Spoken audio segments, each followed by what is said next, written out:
že naozaj existuje kľatba a požehnanie. Že žijeme v takomto svete, že vidíme, čo sa deje okolo nás. Že niektoré rodiny, niektorí ľudia žijú naozaj ako keby prešli peklom a zase iné rodiny žijú dobrým životom, sa dá hovoriť. A kladieme si otázku, prečo to tak je. Niekedy nás až srdce bolí, že keď počujeme všelijaké veci, čo sa dejú v niektorých životoch, v niektorých domoch, hovoríme to, prečo, Bože, to tam žiadna zmena, stále to isté. Lenže musíme si uvedomiť, že naozaj existuje kľatba a existuje aj požehnanie. Takže, môžeš pustiť verš, Radek? Deuteronomium, čiže 5. Mojžišova 30. kapitola 19. verš. Za svedkov volám dnes proti vám nebesia i zem, že som ti predložil život i smrť, požehnanie i kľatbu. A vyvolíš si život, aby si žil, ty i tvoje semeno. Takže potomstvo, inak povedané. Tento verš ukazuje nám, bratia a sestry, že každý deň stojíme na križovatke. Keby neboli žiadne značky, len jedna križovatka a ty nevieš, akým smerom máš ísť, jednoducho ťažko by si sa rozhodol, že kde máš ísť, kde je to tá správna cesta. Ale existuje niečo, čo Biblia nám hovorí, že existuje život v kľatbe, existuje život v požehnaní. Poviem vám jeden príbeh dvoch mužov. V jednej dedine žili dvaja mužovia. Prvý bol čestný, pokorný, hľadal Boha, žil vo vernosti. Nebol najbohatší, ale jeho dom bol plný pokoja.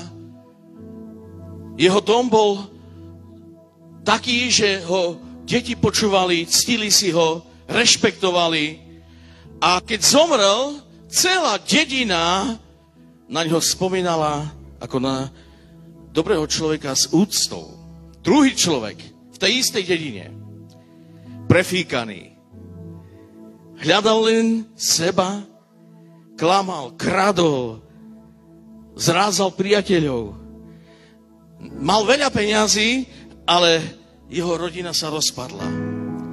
Deti sa ho báli, jeho meno sa stalo hanbou a keď zomrel, ľudia si vydýchli, že už tu nie je a že skončil.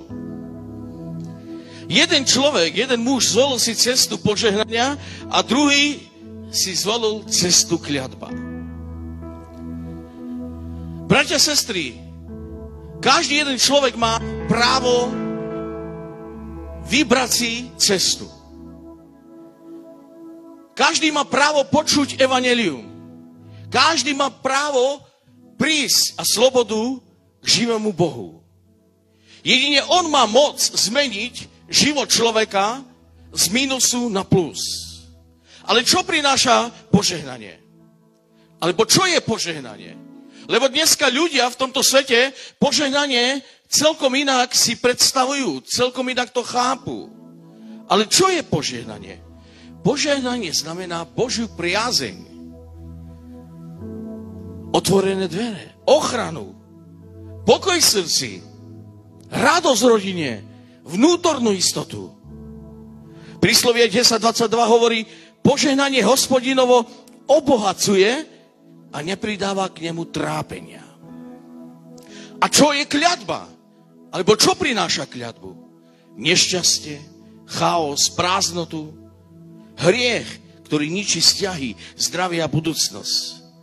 Žalm 1.6 hovorí, cesta hriešnikov zahynie. Niektorí ľudia, rodiny, chcú mať dobrý život. Sťažujú sa. Prečo mám toľko veľa problémov?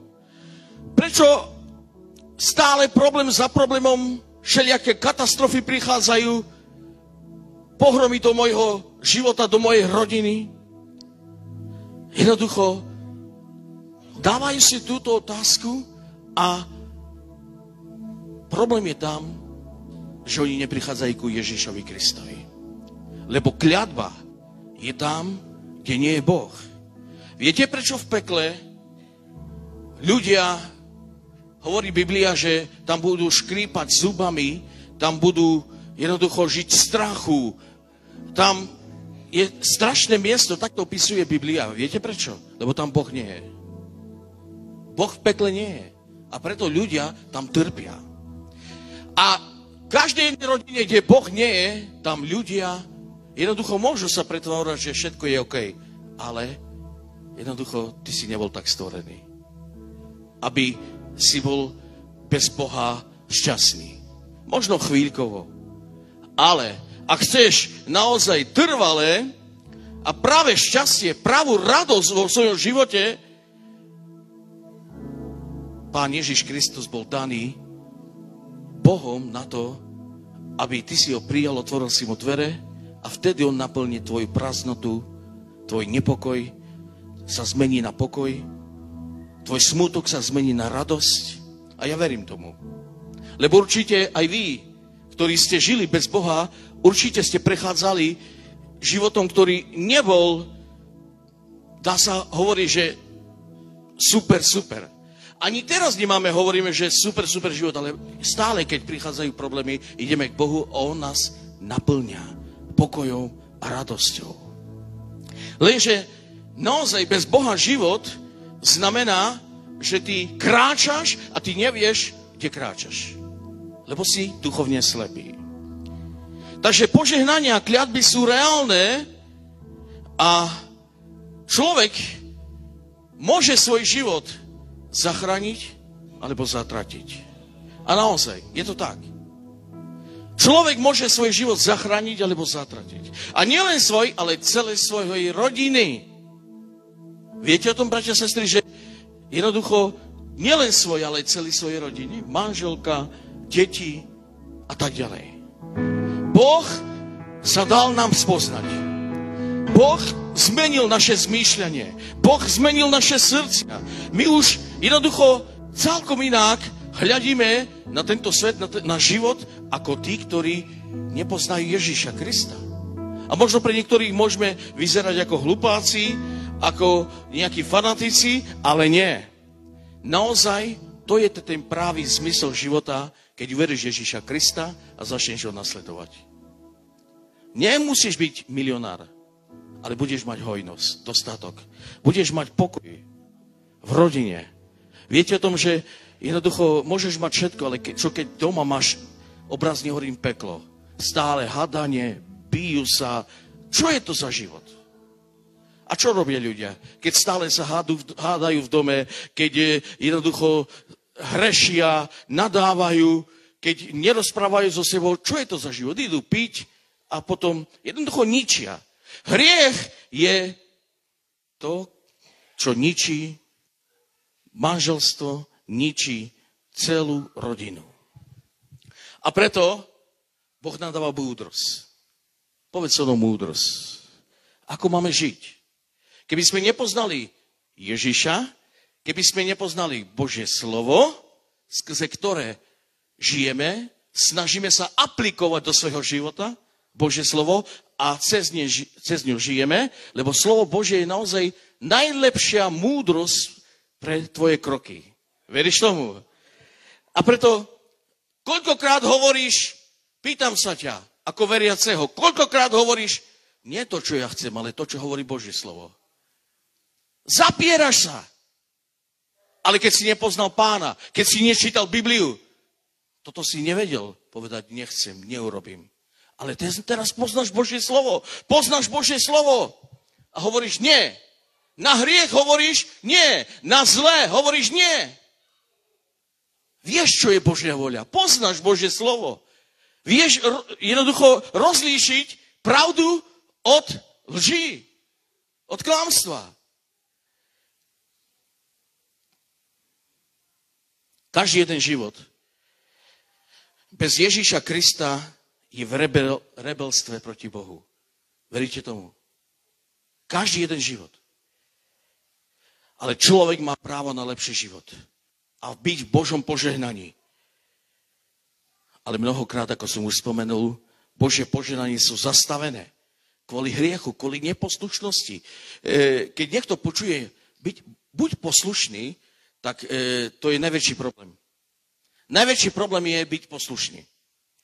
Najväčší problém. Lenže Pán Ježiš Kristus, Syn Boží, Biblia hovorí, že on bol poslušný až po kríž. Lenže ľudia dneska jednoducho nechcú byť poslušní. Nechcú poslúchať to, čo hovorí Boh skrze svoje slovo. Nechcú poslúchať rádu pastorov, svojej autority. Deti nechcú poslúchať svojich rodičov. Deti nechcú poslúchať ani škole, učiteľov, učiteľky. Jednoducho rebelstvo je tam. Rebelstvo je tam. Človek to má v bunkách, to rebelstvo. Že nie je to, čo ty mi hovoríš čo ja chcem. V podstate rebelstvo je v človekovi. Lenže prichádzame ku Ježišovi Kristovi a tam sa musíš pokoriť. Keď sa nepokoríš, jednoducho Boh sa ti ani nedá spoznať. Ty nemôžeš spoznať Boha, ak sa nepokoríš, ak nebudeš poslušný. Čiže pokora a poslušnosť to ide ruka v rukave. Takže, bratia a sestry, poslušnosť je to, čo mení naše životy. Určite ja, keby som neuveril Ježíša Krista, lebo skrze vieru v Ježíša Krista, Boh učinil zázrak v mojom a tvojom srdci a my sme začali poslúchať. A koľkokrát moje telo rebelovalo. Koľkokrát tvoje telo chcelo robiť, alebo chcelo ísť inou cestou, lenže čo? Tvoj duch hovorí, nie to, čo ja chcem, moje telo, ale to, čo chceš ty, Bože. Koľkokrát sme sklonili svoje hlavy nad svojimi osobnými plánmi a povedali sme, nie, to, čo chceš ty, Bože, nie to, čo ja chcem. Pán Ježiš Kristus v Getsemanskej záhrade, on nechcel ísť na kríž, viete o tom? Lebo všetko videl pred očami tú jednoducho, čo ho čaká. A on potil krv zmiešanú s potom, mu padali kvapky kvôli tomu, lebo mal obrovskú agóniu v sebe. Ale potom ho posilnil Boh v tom a on povedal, nie to, čo ja chcem, ale to, čo ty chceš, Bože. A on išiel na kríž. A možno niekedy je to tak, že môže prísť do tvojho života nejaký boj, ale to stále prichádza, lebo hovorí Biblia, že telo žiada proti duchu a duch žiada proti telu. Jedno druhému sa jednoducho protiví.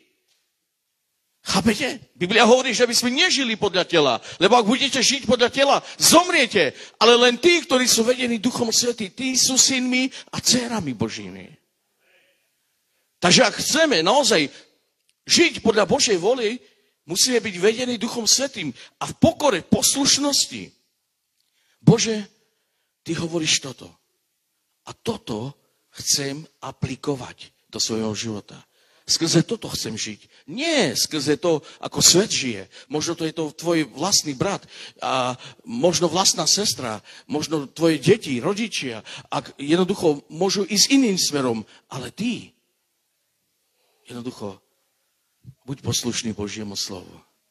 Nie to, čo hovoria moji známi, moja rodina. Nie to, čo ja chcem, ale to, čo hovorí tvoje slovo. A to je ten pravý veriaci, ktorý je vedený skrze Ducha Svätého. Počúvajte, bratia a sestry. Ja verím jednej veci. Že ak budeš vedený Božím slovom, ak budeš chodiť vo vzťahu s Bohom, kliatba sa ťa nedotkne. Ako som spomenul na začiatku, že každý deň môžeme byť na nejakej križovatke, kedy máme právo vybrať si, čo chceme urobiť. Kedy máme právo, niekedy môže vieš čo prísť do tvojho života. Príde ti situácia, že aby si oklamal, aby si klamal, aby si nehovoril pravdu. To ako keby si bol na križovatke. A čo urobíš? Budeš klamať, alebo budeš hovoriť pravdu? Niekedy budeš na križovatke, že budeš v takej situácii, že máš robiť nejaký skutok zlý a vieš o tom, že to nie je od Boha. Alebo jednoducho byť verný Bohu a byť čestný. Čiže stále sa nachádzame na križovatke. Ale ešte teraz vám poviem, že ak pôjdeš cestou, ktorá sa volá klamstvo, hriech, nečakaj, že bude dobre všetko v tvojom živote. Aj niektorí kresťania veriaci môžu chodiť do zboru, lenže čo z toho, keď žijú v hriechu a vtedy hriech priťahuje kľatbu. Chápete? Takže nemôžeš očakávať o svojom živote Božie požehnanie. Bože, ja chcem byť požehnaný. Ale zmenil si svoj život. Odstúpil si od neprávosti.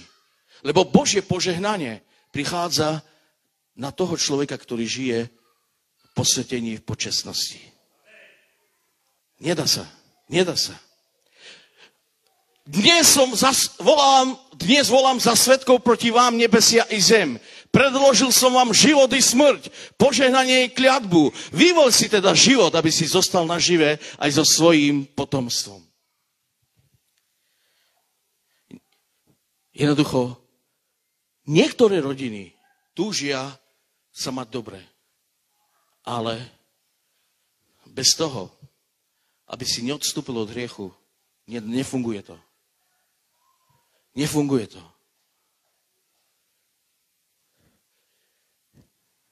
Požehnanie a kľatba je reálna.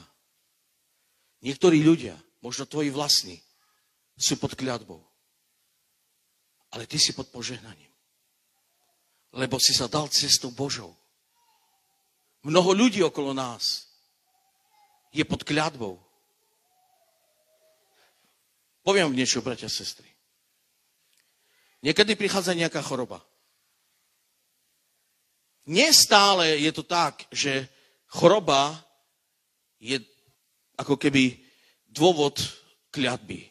Niektoré choroby sú jednoducho prirodzené. Nemusia prísť na základe kľatby, lebo žiješ v hriechu.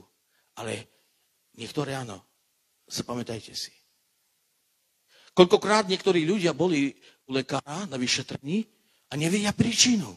Prečo sa to deje? Čo sa s tebou deje? Nemôžeme nájsť príčinu, že čo sa deje. Ak nemôžu lekári nájsť príčinu, tak to znamená, že za tým je kľatba. Tam treba duchovného lekára, a to je Ježiš Kristus. Tam prísť treba, aby Ježiš uzdravil. Áno, požehnanie a kľatba existuje. Požehnanie a kľatba existuje. A človek má právo žiť pod Božím požehnaním. To, čo hovorím teraz, není populárne a mnohí túto pravdu nechcú počuť a zatvárajú oči pre touto pravdou. Lenže Božia voľa nie je, aby ľudia trpeli. Nie je Božia voľa. Boh je dobrý. Koľkokrát spomíname, že Boh je láska, Boh je dobrý, Boh nás miluje. Božia voľa nie je, aby my sme trpeli a potom išli do zatratenia. Boh dal svojho syna, aby nás svojou krvou vykúpil. Bili ho, ponižovali. Biblia hovorí o tom, že týrali ho a napokon ho zabili. To bola cena vykupná. Takto nás vykúpil Boh. On dal svojho syna Ježiša Krista. On dovolil, aby ho mučili, aby ho týrali. A mnohí ľudia nechápu zmysel svojej existencie. Kto z vás, nemusíte odpovedať, ale kto z vás, odpoveď si sám, pozná zmysel svojej existencie. Poznáš? Vieš, prečo ti dal život? Vieš, prečo si sa narodil? Poznáš zmysel toho? Poznáš zmysel existencie? Počúvajte jeden príbeh. To už dávno som rozprával, ale zobral detko svojho vnúka. A ten vnúčik začal sa chváliť detkovi. Detko, dokončím základnú školu, potom pôjdem na gymnázium a detko sa opýta, a potom pôjdem na vysokú školu a potom sa opýta detko zase, čo ďalej. Potom pôjdem ďalej študovať a potom nájdem si nejakú manželku, založím rodinu a potom budem pracovať a pýta sa ho detko, a potom? On už nevedel, čo ďalej. Takto zmyšľajú ľudia. Robia si plány, ako to nie je zle. To nie je zle, že pôjdeš učiť sa, že budeš mať robotu, založíš si rodinu. To je ako dobre. Lenže zabudajú na to, kto im dal život. Zabudajú na stvoriteľa. Jednoducho život nie je len o tom, aby si prežil na tejto zemi niekoľko rokov.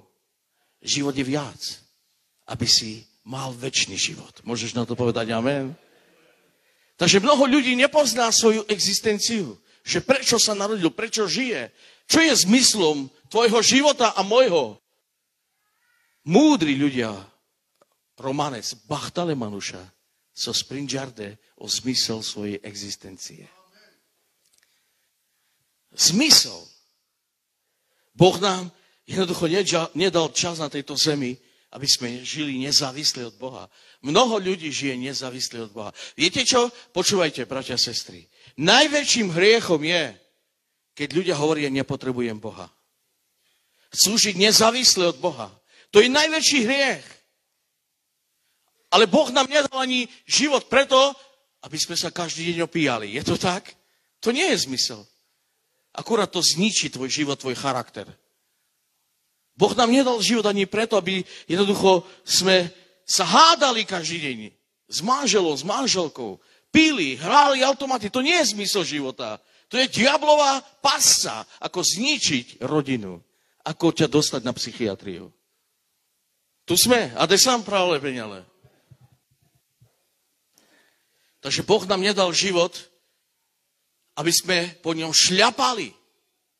Vieš o tom, keď žiješ v hriechu, keď nečiníš pokanie, vtedy ako keby si šľapal po Ježišovi Kristovi.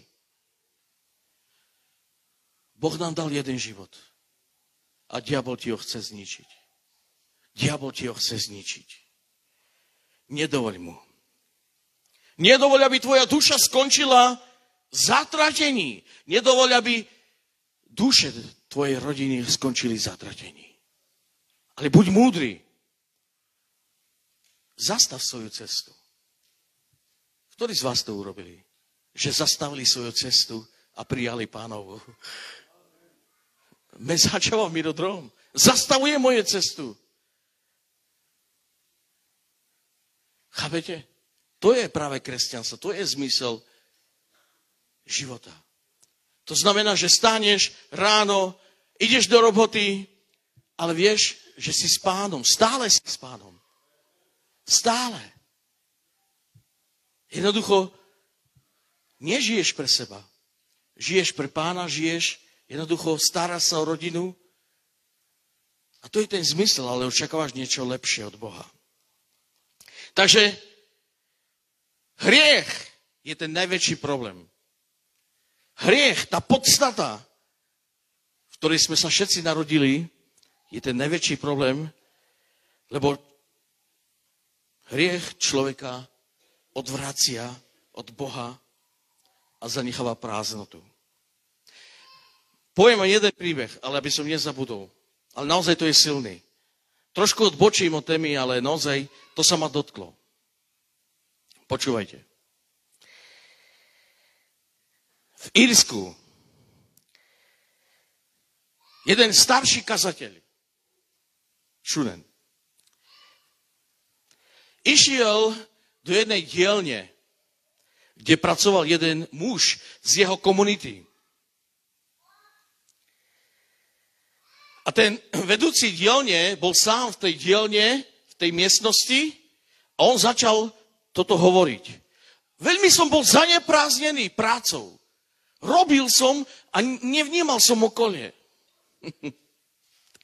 Keď zrazu, zrazu vedľa neho, uprostred jeho práce vošiel kazateľ, bez zaklopania a bez akokoľvek upozornenia. Odrazu sa postavil pred neho, on nepočul, ako prichádza, ako zaklopal, či klope niekto na dvore. A pýta sa ho kazateľ. Čakali ste ma? čakali ste ma.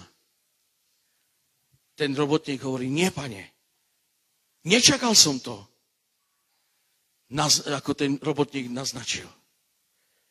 Kazateľ na chvíľku mlčal a potom povedal, počúvaj, a čo keby som bol smrť? Čo keby som bol smrť?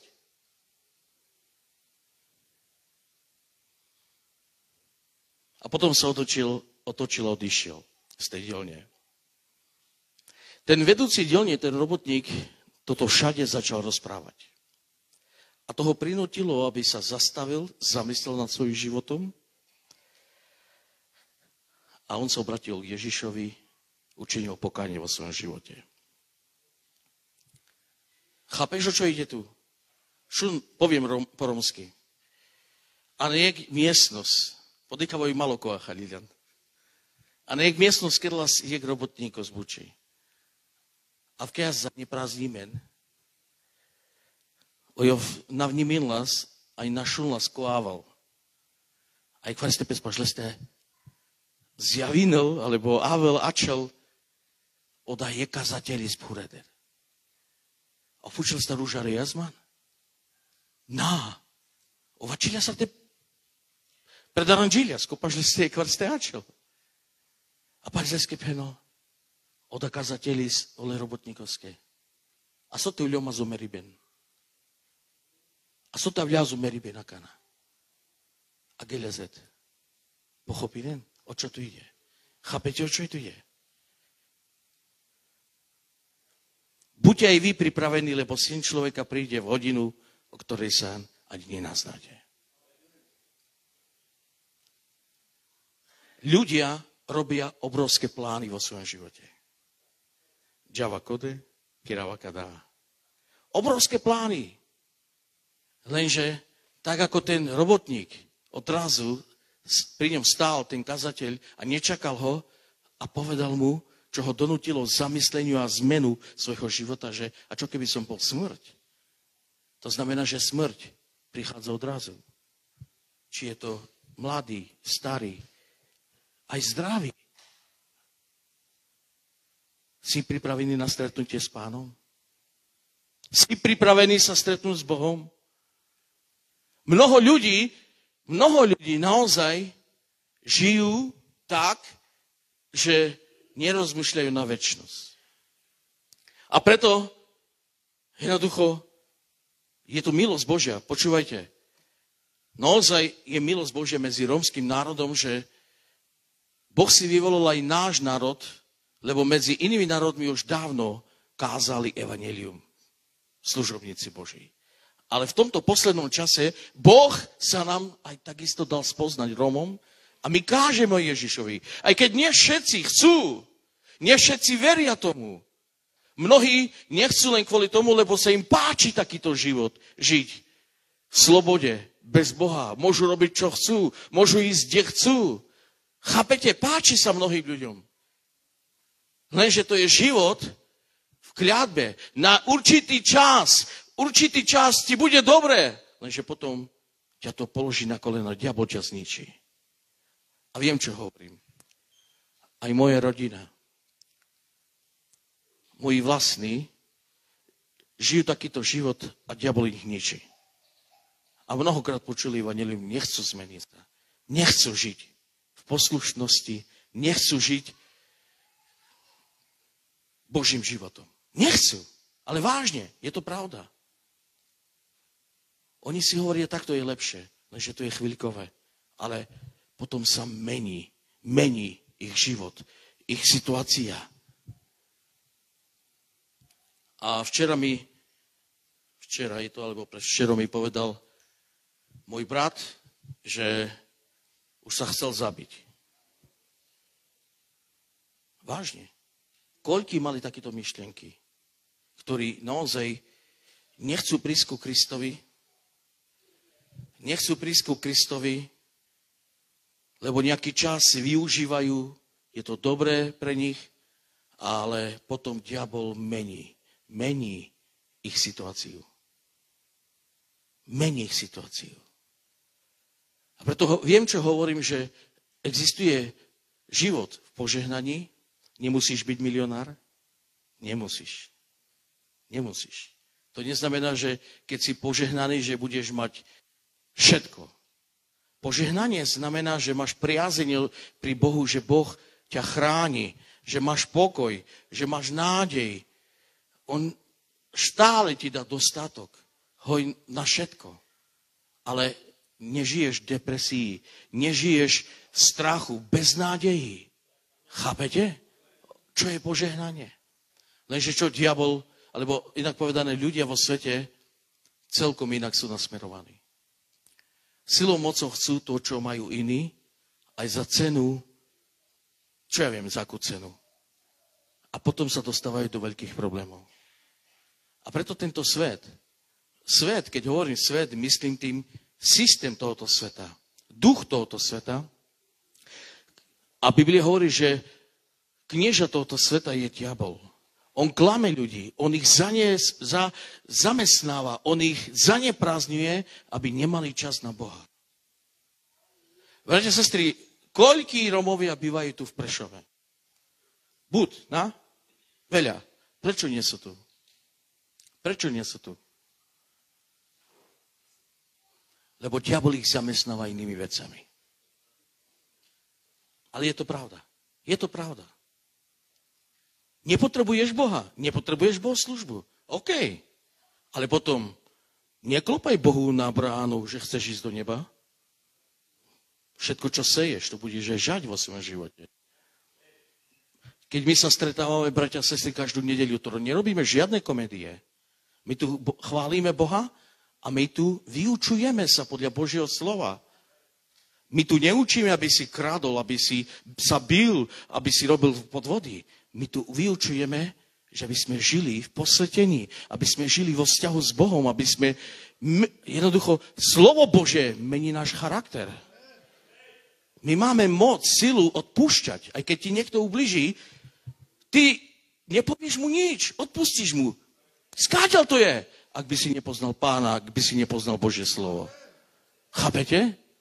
Keby všetci ľudia nasledovali Pána Ježíša Krista, kriminalita by sa znížila na 0%.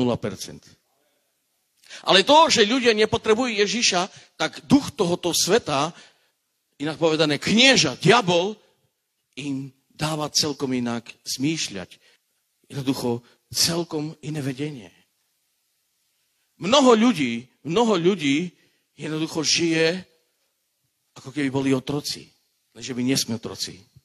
Ale iní sú otroci. Otroci hazardov, otroci alkoholu, otroci iných zlých vecí. Sú závislí, sú poviazaní. Existujú duchovné reťaze, ktoré ty nevidíš. Ale diabol takto viaže ľudí reťazami, aby boli otroci. Vieš, keď človek stáne ráno, už potrebuje alkohol, každý deň, to znamená, to sú reťaze, ktorými ťa diabol poviazal, aby si to stále mal. A preto buď slobodný. Ja viem, že ty sám z toho nemôžeš výjsť, keď si poviazaný od diabla s nejakými vecami, ale Ježíš má moc preseknúť tie púta, tie reťaze, aby si bol slobodný. A preto existuje kľatba, existuje aj požehnanie.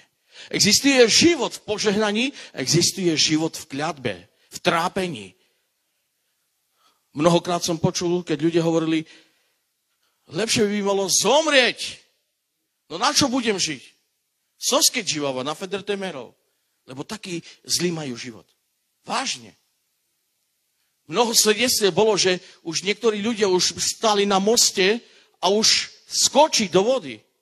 Lebo jednoducho diabol ničí. Či nehovorí Evangelium Jána 10:10, že zlodej prichádza iba na to, aby ničil, hubil, zabíjal. A Ježiš hovorí, ja som prišiel, aby mali hojnosť a život. Lenže problém je tam, že ľudia nechcú prichádzať ku Kristovi. Nechcú prichádzať ku Kristovi a nechcú žiť život poslušnosti. Počúvaj, ak nechceš byť v poslušnosti Božiemu slovu, nemáš miesto v Božom dome, alebo hovorím ti v zbore, nevydržíš. Iba pokorný človek vydrží. Áno, lebo ešte raz hovorím, že dneska deti neposlúchajú rodičov a robia po svojom. Keď mu povie rodič takto, on povie nie, inak. Človek má poslúchať iného, aby mu Boh hovoril do života, čo má robiť? Áno, toto chce Boh. Toto sa mu páči.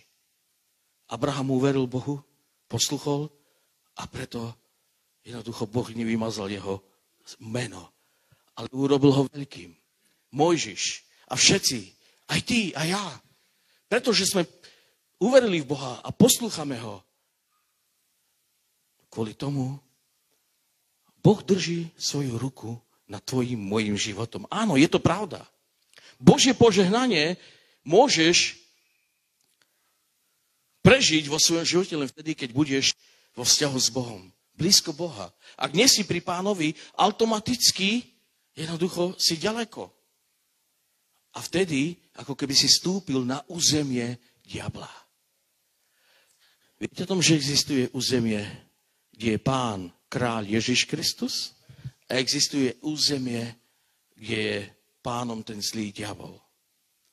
A vždy, keď si pri Pánovi blízko, diabol sa bojí ti nejak siahnuť na teba, lebo tam je Ježiš. Ale keď sa vzdialuješ od Pána, ako sa vzdialuješ? To tak, že žiješ v hriechu.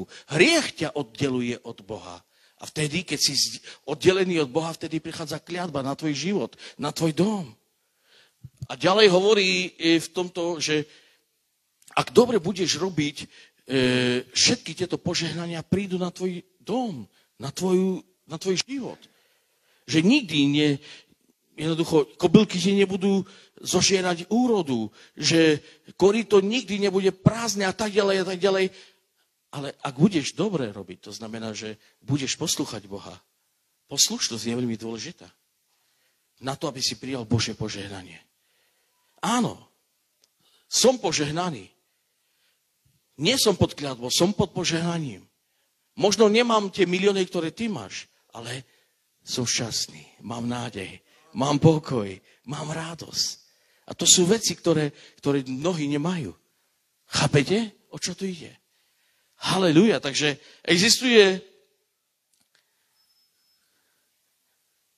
požehnanie, existuje kliatba. Takže Galackým 3, 13, 14 hovorí. Kristus nás vykúpil spod kliatby zákona tým, že sám sa stal kliatbou za nás, lebo je napísané, prekliatý je každý, kto visí na dreve. Aby v Kristu Ježišovi prišlo Abrahamové požehnanie na pohanov, aby sme skrze vieru dostali prisľúbenie ducha.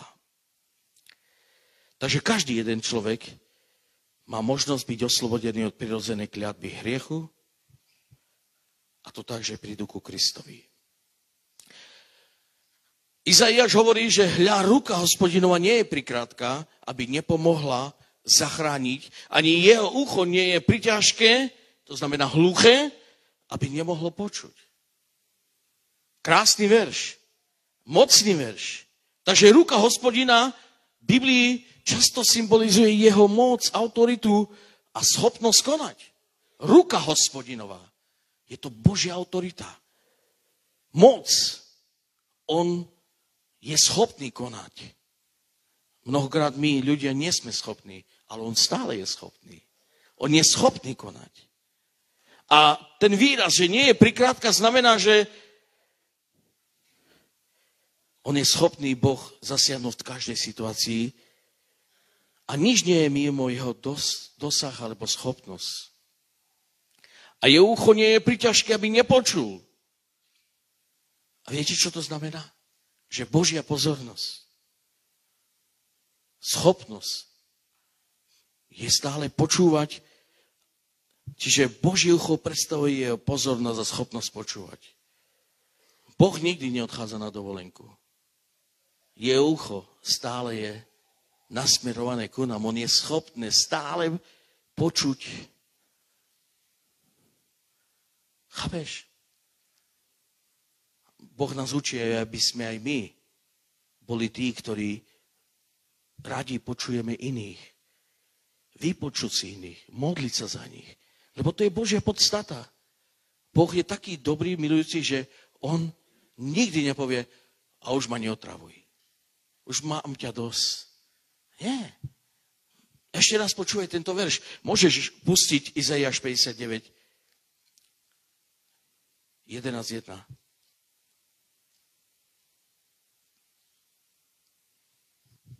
Je to pekný verš, aby sme prečítali spolu.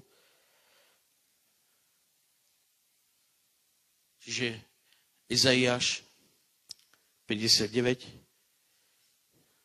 11.1.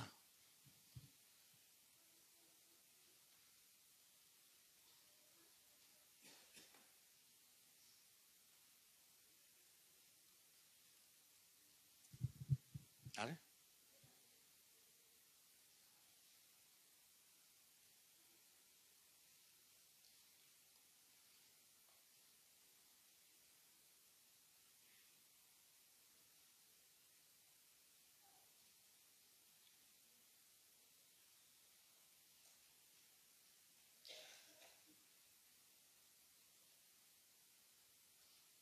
Päťdesiatdeväť, 11.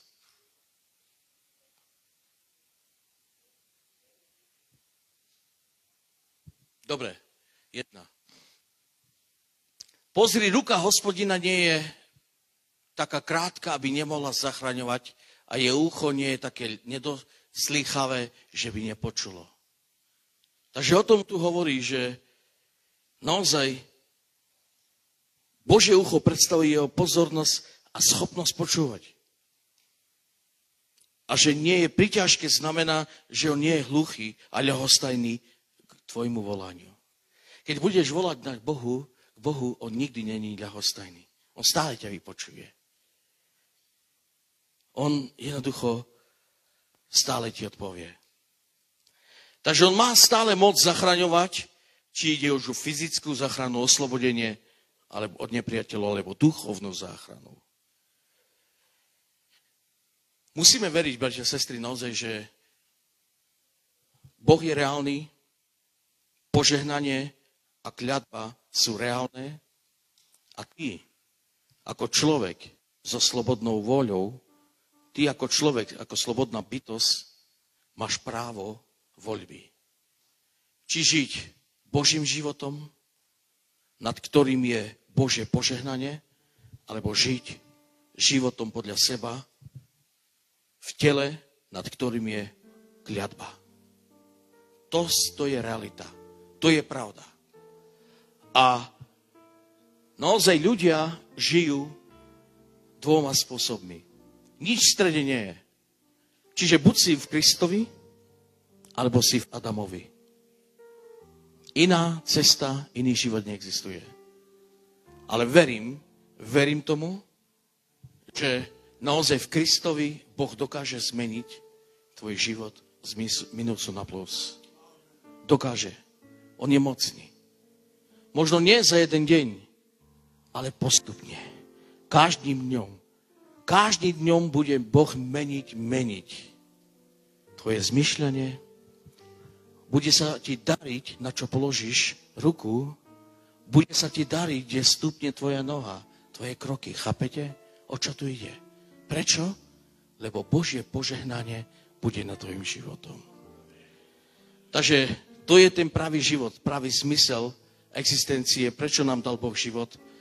Aby sme si užili tento život, ale